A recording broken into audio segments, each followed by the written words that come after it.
This is our delegation from Tsinghua University in Beijing, doing some voluntary work, and we're just here to help.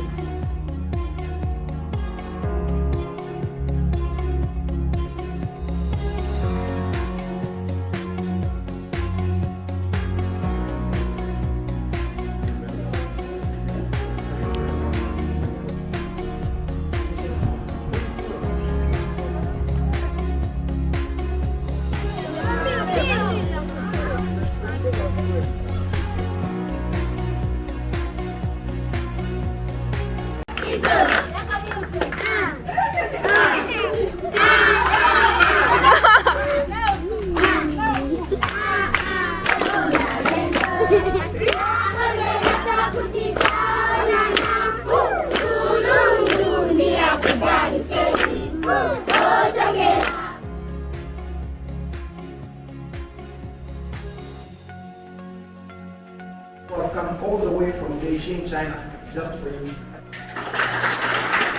For example, cars and mountains, this won't have a temperature.